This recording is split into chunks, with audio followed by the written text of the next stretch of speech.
podcast Figuring Life Out. I am your host, Jimena Coronado.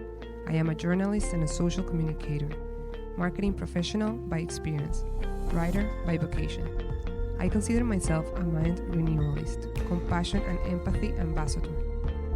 The objective of this podcast is to share with you different stories and examples of how the way we process our thoughts have consequences in our lives, in our successes and our failures.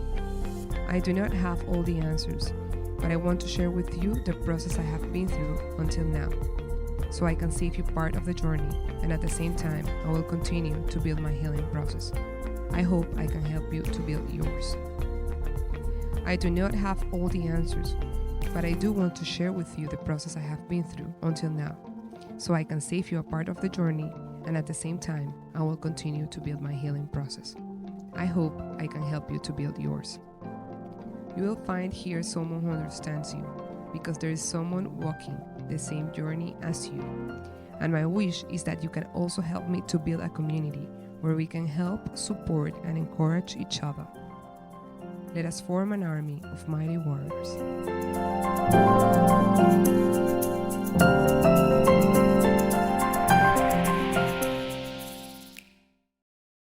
Good day, everyone. Thanks for tuning today. And the topic I want to share with you about is identity. Research shows that nowadays there's a strong problem of identity. People don't know who they really are. Let's start by exploring what is identity. And for this, I want to share with you the meaning that Caroline Leaf, a cognitive neuroscientist and also a Christian who has written several books, gives to this term. She says identity is your being, your value. It is also the one and only way you think, feel, and make choices in any given situation. People are stuck when they do not understand their identity. Now, let me tell you why I chose this topic. All this time that I have been struggling with the battle in my mind led me to discover one main thing or source of our negative thoughts. The majority of the thoughts that pressures us, that makes us feel down, sad, or upset, are thoughts about ourselves.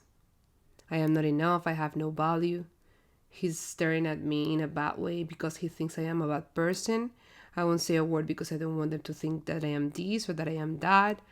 Maybe if I say this, they may think, oh, she's a boring person, etc. But one of the things that has set me free is being clear and sure about who I am.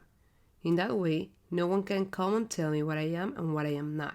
Even if others tell us gray, we already know it is green. So, who are we? That is a question that everyone asks very frequently. It is like someone is telling you the sky is green, but in your heart you know it is blue. Even if the queen or the pope himself comes to tell you the opposite, it would be very hard to convince you because you already know the truth. You already know it is blue. So, what is the truth about you? Do you really know who you are? What would you think if someone comes and tells you that you have no brain? Would you think they are right or wrong? Would that make you doubt yourself? Or will you stand firm and secure in knowing that you have a brain, that you're smart, that you're more than capable? And yeah, it's true that we do not know it all, but that does not mean we cannot read or study a bit and gather more information and knowledge. Our identity is kind of our cornerstone. Most of us flow from it. Our career can change, our marital status, our citizenship, even our bank account. This means that the foundation for our identity cannot be in any of those aspects or areas. One day you're married and the next day you are divorced or a widow. So, what will happen next? If something changes, then will you stop being? No. Your identity never changes. It is intrinsic to you. I love an example that a friend showed me some days ago.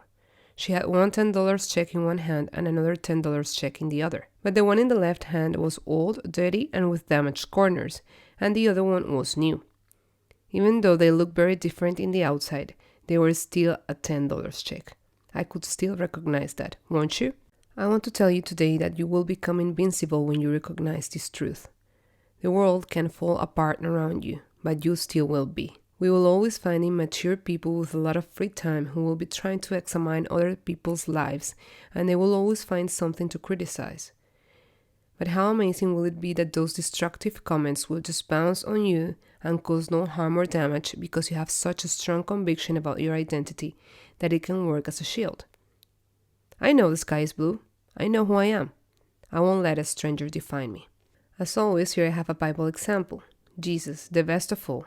In John 13, from verse 3 to 5, It talks about the time when Jesus washed the disciples' feet, and it goes this way. Jesus knew that the Father had put all things under his power, and that he had come from God and was returning to God. So he got up from the meal, took off his outer clothing, and wrapped a towel around his waist. After that, he poured water into a basin and began to wash his disciples' feet, drying them with the towel that was wrapped around him.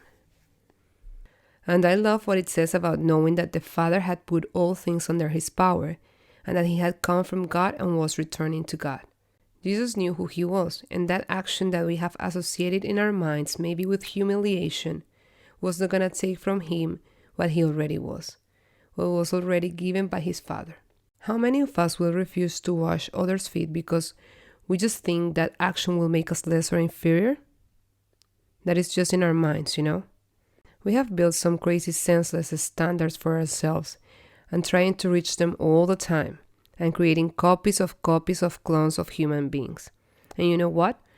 Most of the time, none of us can reach those standards because we're all different. We are unique, and so is our identity. So is our purpose. Dr. Caroline Leaf puts it this way, and I like it. No one can compete with you because you have no equal.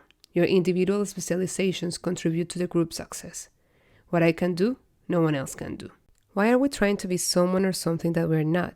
Trying to get others to like us or to reach those standards and living a fake life. That's exhausting. Anyway, my wish today is that when someone comes to you to make you second guess yourself, you can just lift up the shield of your identity. I hope you can say, you know what? This what you're saying is not really resonating. This is not aligned with what I know about me, with what I am. And I know who I am. This do not mean that we don't need people around us speaking to our lives in a constructive way. We can receive and we may receive constructive feedback so we can be better every day, each day. Actually, our identity is developed and shaped by our connection with others. However, if we have toxic relationships, we will have toxic outputs, and this can damage our identity. But this is a topic for another podcast. In the meanwhile, I just hope you can discern between good intentions, feedbacks, and comments, and the bad ones. And as they say, our worst enemy is ourselves, and so it is in the battlefield of our minds. That's why we need to stand firm. In most of my podcasts, I have mentioned that you need to challenge your own thoughts, and this can be a good tactic too to strengthen your identity. When you see a negative thought coming, such as I am this or I am not this, stop for a minute and talk to yourself. Is this true? Oh, she canceled the appointment or he canceled the appointment, so that means that I am not important. Wait a minute, is that true? Or can it be that maybe the person is not feeling well and she was not going to make it to the appointment? Try to think the best always, not because of others but because of you. Other people canceling does not determine who you are. This is my invitation for you today. Make the following decisions every day. First, what other things about me does not determine me. And we need to be careful with this. If we do not recognize our identity, it will be shaped by the past, by people, and by the world around you. Second, my circumstances won't determine if I am to be happy or unhappy, successful or a failure. I decide the attitude I will have to face every challenge that comes my way. Third, my identity is not in something outside of me. For example, in my car or in my bank account, in my job, my appearance, or my clothes. My identity is intrinsic to me. In addition, I would like to add the following advices given as well by Dr. Leaf. First, insist on being yourselves. Second, decide to never imitate again. Third, spend time to know yourselves and understanding who you are. And to finish, I would like to paraphrase a bit of Romans 12:3, written and said by Paul. I would ask each of you to be emptied of self-promotion or inferiority complex, and not create a false image of your importance or insignificance. Instead, honestly assess your worth by using your God-given faith as a standard of measurement, and then you will see your true value with an appropriate self-esteem. Thank you for listening to my podcast today. I appreciate the time you spend in hearing what I have to say. I hope the story I shared today will help you in your process. If you consider that this podcast has blessed you or helped you somehow, please do not hesitate to share it with others and in your social media. And don't forget to tag us at Figuring Life Out Podcast. If you want to share a story or suggest a topic, shoot me a DM at Figuring Life Out Podcast on Instagram. Together, we can change the world through the transformation of our mind, one at a time, one step at a time, one person at a time. Hope I can count on you for my next episode. Until next time.